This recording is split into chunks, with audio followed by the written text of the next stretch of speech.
बच्चों, क्या किसी भवन या इमारत को बिना ईंटों के बनाया जा सकता है? नहीं ना, क्योंकि ईंटों से बनी ये मजबूत दीवारें ही तो होती हैं जो आपके घर को सुंदर सा आकार यानी स्ट्रक्चर और बाहर से सुरक्षा यानी प्रोटेक्शन प्रोवाइड करती हैं, ताकि आप प्यारे बच्चे अपने सुंदर से घर में अपना सारा काम जैसे पढ़ना, खाना, पीना, खेलना, सोना आराम से और सुरक्षित रहते हुए कर सके। उसी तरह नेचर ने हमारे शरीर को सुंदर सा मजबूत स्ट्रक्चर और ब्रेन, हार्ट, लंग्स जैसे हमारे इंपॉर्टेंट ऑर्गन्स को प्रोटेक्ट करने के लिए हमें एक मजबूत और सुंदर आकार का स्केलेटल सिस्टम यानी कंकाल तंत्र डिजाइन किया है।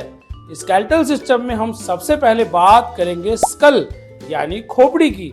बच्चों, 22 यानी 22 बोन्स से बना हमारा ये स्कल हमारे सबसे इम्पोर्टेंट पार्ट ब्रेन यानी मस्तिष्क और फेस को सुरक्षित रखने के लिए डिजाइन किया गया है। ब्रेन को 8 बोन्स से बना हमारा ये क्रेनियम पूरी तरह से बाहरी किसी भी खतरे से बचाता है, ताकि हमारा ब्रेन यानी मस्तिष्क आराम से अपने सभी काम सुरक्षित रहते हुए कर सके। और स्कल की बची हुई ये 14 बोन्स को फेशियल बोन्स कहते हैं, जो कि हमारे फेस को एक मजबूत सुंदर स्ट्रक्चर प्रदान करती है। चलिए इन फेशियल बोन्स के बारे में हम थोड़ा जानकारी लेते हैं। फेशियल बोन्स में सबसे पहले होती है 2 नेजल बोन्स यानी नाक की हड्डियां, 2 पैलेटिन बोन्स यानी तालू की हड्डियां, 2 लिक्रीमल बोन्स यानी नाक की हड्डियों के ऊपर की हड्डियां, 2 जिगोमेटिक बोन्स यानी दोनों तरफ गालों की हड्डियां,